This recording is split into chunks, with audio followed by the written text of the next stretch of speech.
Sur Dofus, est-ce que c'est possible de faire le succès duo du worker au niveau 180? Est-ce que c'est possible pour un Aniripsa? La réponse est oui. On va le faire avec la voie haut, donc en utilisant la variante Sanglot, le Lapino et mot galvanisant. Niveau stuff, on est en 12p à 5 pm avec 3 invocations et 1200 de chance. Donc pourquoi 3 invocations? La réponse, c'est parce que les invocations permettent aux Aniripsa d'invoquer des fées. Si vous n'avez pas d'invocation, les fées n'apparaissent pas sur la carte et on ne peut pas les utiliser de manière indépendante. On peut utiliser le sort sur les ennemis, mais pas les invoquer. Donc le stuff est niveau 158, il n'est pas très cher. Il y a un exo PA, mais c'est à la portée de tous parce que c'est sur le bouclier. Et il y a un Gilano PAPM. Vous avez le lien Dofusbook en description. Niveau stratégie, le worker OS au CAC, il a 12 PM. Alors comment est-ce qu'on va faire? Donc on ne peut pas fuir évidemment parce que même avec un retrait, un build de retrait PM et le compagnon Klug, j'ai tenté, on ne peut pas enlever ou kick PM tous les PM du worker. Donc on va faire au plus simple. La map du worker ressemble à ça.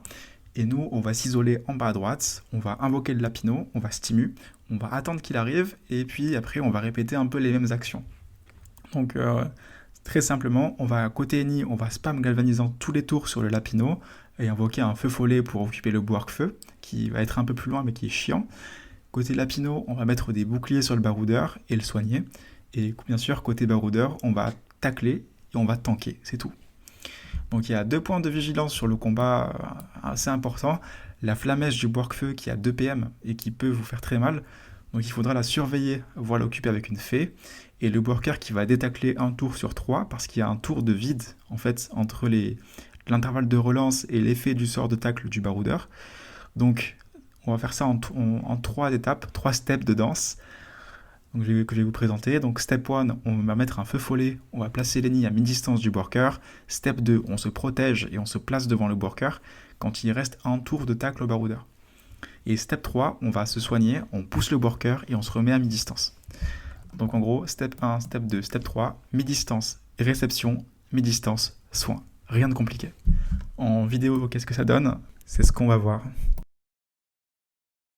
Ok, donc je vais pas trop parler parce que ça me saoule aussi d'entendre la voix des gens qui parlent, mais je vais juste un peu vous décrire au début comment ça se passe, et dès qu'on a le schéma, je vous laisse tranquille.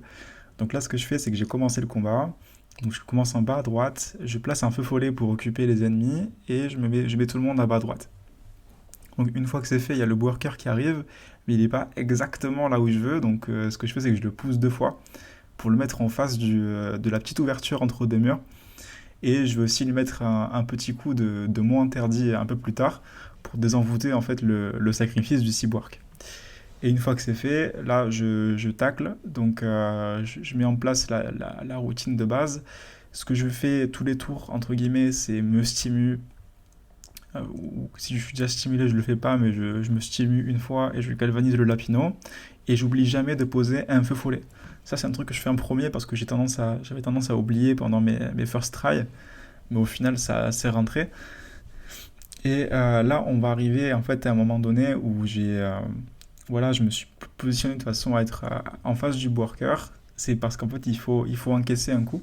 C'est parce que, comme je vous l'ai dit, le worker a tendance à détacler en fait le baroudeur quand il le peut pour venir nous frapper.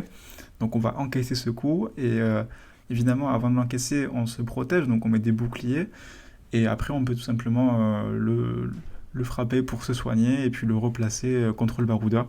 Donc c'est ce que je fais dans la vidéo. On va aussi voir que je vais frapper et même tuer le cyborg.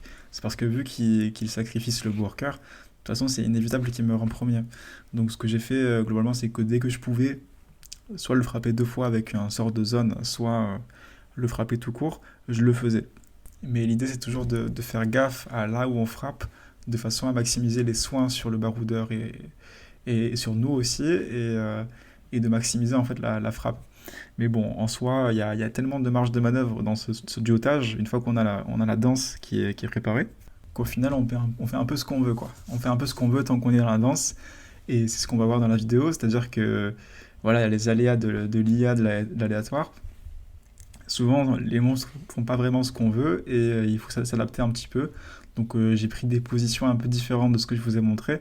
Et donc, c'est un duotage qui est plutôt simple, hein, où il y avait vraiment beaucoup de manœuvres de liberté. Une fois qu'on respecte le truc, on peut tenir à peu près à l'infini contre le worker, et donc on peut le duoter un peu à l'infini aussi.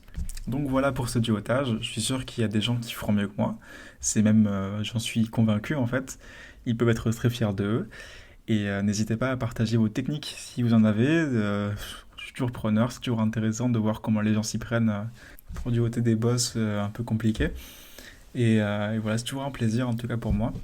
Je vous laisse. Et le combat va se terminer assez rapidement après la mort du worker. Et donc c'était Mr. President pour vous les gars, et très bonne journée.